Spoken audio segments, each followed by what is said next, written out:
नमस्कार दोस्तों और साथियों, मैं हूं डीके वर्मा और आप देख रहे हैं अपने फेवरेट एवं motivational channel you are always winner, जिसमें मैं डीके वर्मा एक बार फिर से स्वागत करता हूं। मेरे प्यारे दोस्तों और साथियों, आसमान के छूने के हौसले तो सबके अंदर होते हैं, पर कोई पर ही काट दे और यह कहने लगे कि आपका जीवन सिर्फ रेंगने के लिए बनाया गया है, तो आप पूरी जीवन मरने के लिए तैयार हो जाते हैं। और आज ऐसे ही हमारे समाज में बुद्धिजीवियों द्वारा अपने बेटियों के प्रति किया जा रहा है। उन्हें सिर्फ बेटी जानकर जन्म से पहले ही गर्भ में मार दिया जा रहा है या मारने की सोच का अंजाम दिया जा रहा है, क्योंकि ऐसा लगता है कि उनको जन्म देने वाली माँ भी किसी न किसी की बेटी है। उनके साथ जीवन साथी के रूप में पत्नी भी किसी न किसी की बेटी ही है। अगर जन्म लिया बेटी ने तो उनका बर्ताव बेटियों के प्रति ऐसा रहता है जैसे वह बेटी जन्म लेकर प्रॉब्लम और बहुत बड़ी प्रॉब्लम ला दी हो।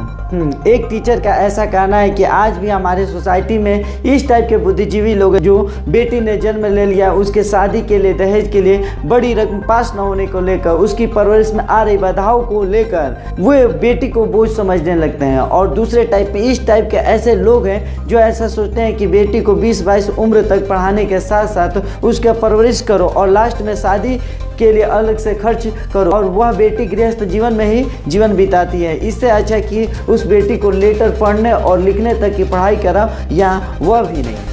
और ऐसे ही बुद्धिजीवियों के बीच समाज में जब कोई बेटियां आसमान को ऊंचाइयों को छूते हुए अपना और अपने देश का नाम रोशन करती हैं, तो इससे भी उन बुद्धिजीवियों के ऊपर कोई फ़र्क नहीं पड़ता है। मेरे दोस्तों, आज मैं ऐसे ही समाज से निकलने के बाद उस बेटी की केस स्टडी आपके सामने प्रेजेंट कर रहा हूँ, जो गोल्डन गर्ल के नाम से फेमस हुई।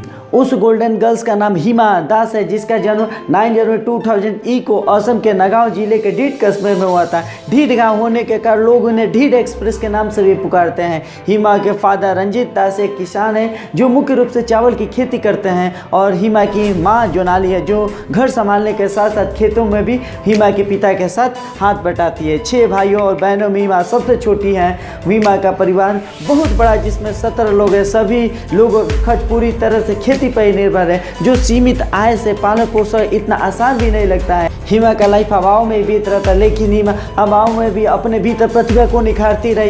अपने गांव के गवर्नमेंट स्कूल ढीड पब्लिक स्कूल से पढ़े जाने वाली हिमा अपने पिता के साथ खेतों में भी हाथ देती थी। ऐसे ही समय बीतता चला गया।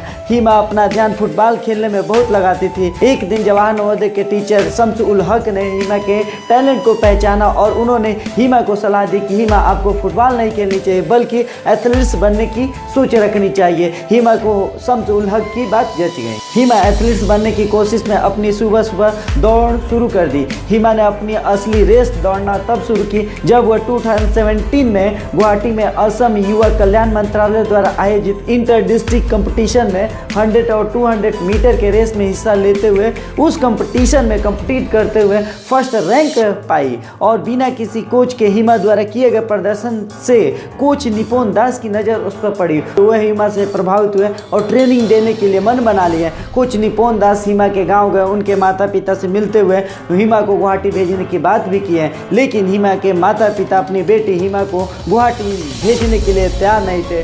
उनके माता पिता ने कहा, इतने परिवार का खर्च जैसे तैसे ही चलता है और हिमा को गुवाहाटी में भेजना और उसके खर्च भार उठाना हम लोगों के बस की बात नहीं है। ऐसे में निपुण दास हिमा को रहने, खाने पीने और ट्रेनिंग का स्वयं पर खर्च उठाने के लिए रेडी हो गए। हिमा के माता पिता को निपुण की बात माननी पड़ी। ट्रेनिंग के फर्स्ट डे में हिमा ने अपना दमखम दिखाना शुरू कर दिया। गांव में फुटबॉल खेलने से हिमा की स्टेमिना जबरदस्त थी।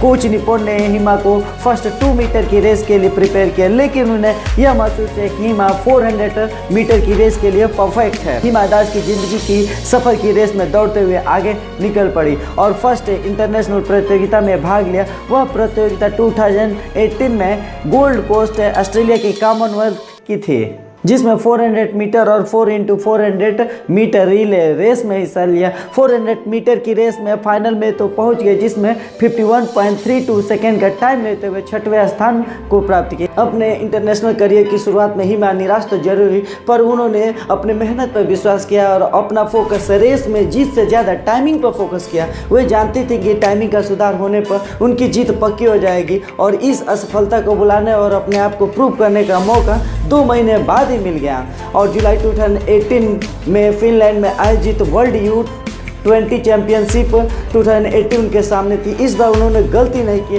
और 400 के मीटर की रेस में धीमी गति से शुरू करने के बाद 3 कंपटीटर को पीछे छोड़ते हुए 51.46 का टाइम लेते हुए गोल्ड मेडल अपने नाम कर ली। इस तरह Hima Das international track event में गोल्ड मेडल जीतने वाली फर्स्ट इंडियन रेसर बनकर हिस्ट्री क्रिएट कर दी। हिमा दास ऐसा करिश्मा कर दिखाने वाली फर्स्ट इंडियन एथलीट्स है जिनकी उम्र 18 इयर्स थी और वर्ल्ड U20 चैंपियनशिप 2018 में गोल्ड मेडल जीतने के बाद हिमा का सेल्फ कॉन्फिडेंस बढ़ चुका था और 2018 में ही आयोजित जकार्ता इंडोनेशिया में आयोजित एशियन गेम्स 2018 पर अपना फोकस करते हुए शानदार प्रदर्शन जारी रखा। 400 मीटर की फाइनल रेस में हिमा दास ने नेशनल रिकॉर्ड में सुधार करते हुए 50.71 से पूरी की और सिल्वर मेडल प्राप्त की। इस पर हिमा ने अपने आप को जुनून की आग में झुकती चली गई और लगातार बार बार अपना रिकॉर्ड तोड़ते हुए 5 इंटरनेशनल रिकॉर्ड तोड़ दिया, जिसमें फर्स्ट रिकॉर्ड 2 जुलाई 2019 को पोलैंड में आयोजित पोजनन एथलेट्स ग्रैंड प्रिक्स में 200 मीटर की रेस में 23.65 सेकेंड का टाइम लेकर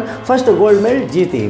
सेकेंड रिकॉर्ड तोड़ते हुए 7 जुलाई 2019 को पोलैंड के कोंतो एथलेट्स मीट्स में 200 मीटर की रेस में 23.97 का टाइम लेते हुए गोल्ड मेडल जीती। इस प्रकार थर्ड रिकॉर्ड तोड़ते हुए 13 जुलाई 2019 को क्रेची रिपब्लिक के कलांदो एथलेट्स मीट्स में 200 मीटर की रेस में 23.43 टाइम का लेते हुए थर्ड गोल्ड मेडल जीती। इस प्रकार हिमा दास ने अपना रिकॉर्ड तोड़ते हुए फोर्थ रिकॉर्ड की ओर हुए 17 जुलाई 2019 को creche Republic Tabor athletes meets में 200 मीटर की रेस 23.25 सेकेंड का टाइम लेते हुए फोर्थ गोल्ड मेडल लाई और बार बार लगातार गोल्ड मेडल जीते हुए हिमा दास ने 20 जुलाई 2019 को नॉर्वे मेस्टोनॉर्ड में 2G ग्राफिक में 400 मीटर की रेस में 52.09 टाइम लेते हुए 5वीं बार गोल्ड मेडल लाई और लगातार बार बार 5वीं बार गोल्ड मेडल जीतने के बाद हिमा दास को लोग अब गोल्डन गर्ल के नाम से पुकारने लगे। मेरे दोस्तों, साथियों और माता पिता और वे अभिभावक बंधु जो आप मेरे इस वीडियो को देख रहे हैं, मैं DK वर्मा आपसे निवेदन करना चाहूँगा कि आज भी हमारे समाज और देश में बेटियों को जो अधिकार होने चाहिए उसे नहीं देते हुए बेटे और बेटियों का अंतर रखते हुए उन्हें स्कूल तक नहीं भेजा जाता या उन्हें एक सीमा तक पढ़ाते हुए यह कहकर उनकी लाइफ बीच में ही रोक ली जाती है कि तुम पढ़ लिख कर क्या करोगी, शादी तो करनी ही, आगे जाकर रोटियां ही पकानी है। और ऐसा कहते हुए उन्हें बार बार उन बेटियों के अंदर इम्प्लांट कर दिया जाता है और वे भी शायद इसी को ही सच समझने लगती है कि मैं कुछ कर ही नहीं सकती हूँ, शायद मेरी ज़िंदगी इन 4 दीवारियों में ही है। सो आप ऐसा होने से रोकें और बेटे और बेटियों को अलग अलग रूप से न देखते हुए उन्हें एक समान देखते हुए उनके लाइफ में ग्रोथ करने का एक समान अवसर दें। आप आज भी डर डर के ही रहते हैं कि आज मेरी बेटी अकेले वहाँ गई है, कुछ हो जाए तो क्या। उन्हें इन परिस्थितियों से निपटने के लिए रानी लक्ष्मीबाई जैसा साहस और आत्मनिर्भर बनाने की सीख दें और कभी भी ऐसा न कहें कि हमारे पूर्वजों में बेटियों ने घर के बाहर तक जॉब नहीं किया सो मेरी बेटी जॉब करने बाहर नहीं जा सकते हैं। और ऐसा कहते हुए कहीं ना कहीं आप उसे उस कुएं की मेढक जैसी ज़िंदगी अपनी बेटी को ही दे देते हैं। World famous psychologist Sigmund Freud ने अपने रिसर्च में प्रूव किए हैं कि बेटियां बेटों की तुलना में अधिक मेहनती, धैर्यवान, अहिंसक और ईमानदार होती हैं। ये सभी क्वालिटी लाइफ के प्रोग्रेस में मील का पत्थर साबित होती हैं। और आज आपके बीच से आपकी अपनी बेटियां जिनमें मैरी कॉम, बछेंद्री पाल, अरुणिमा सिन्हा, किरण बेदी, गीता फोगाट, बबीता फोगाट, साइना नेहवाल, कल्पना चावला, इंदिरा गांधी और बॉलीवुड की बहुत सारी अभिनेत्रियां के साथ साथ टेरेसा एग्जाम्पल बनी हुई हैं। इतना ही नहीं, आपके आसपास की एक समाज सेवी बेटियाँ जो एक डॉक्टर के रूप में, जो एक टीचर के रूप में, जो एक लीडर के रूप में, जो एक राइटर के रूप में, जो एक विटनेस वूमन के रूप में मिसाल बनी हुई है। और आज आप भी अपनी मानसिक प्रॉब्लम की वजह से अपनी बेटियों के साथ अन्याय कर रहे हैं, यह सोच बदलनी होगी। मेरे प्यारे दोस्तों और साथियों, एक समय था कि लोग भगत सिंह को बहुत ज़्यादा लाइक करते थे और आज भी लाइक करते हुए यह कहते हैं कि आज हमारे देश को भगत सिंह जैसे लोग चाहिए। लेकिन वास्तव में यह कल्पना आप और हम किसी दूसरे से ही उम्मीद करते हैं और सच यह है कि आप अपने घरों में किसी को भगत सिंह बनने नहीं देना चाहते हैं, यहाँ तक कि आपका बेटा भी भगत सिंह न बने। ठीक आज हमारा समाज एक बहु बेटियों की चाह करता है, पर वास्तव में वह कभी नहीं चाहते कि वह बेटियाँ खुद के आंगन में जन्म ले। यह कैसी विडंबना है, आप सोचें।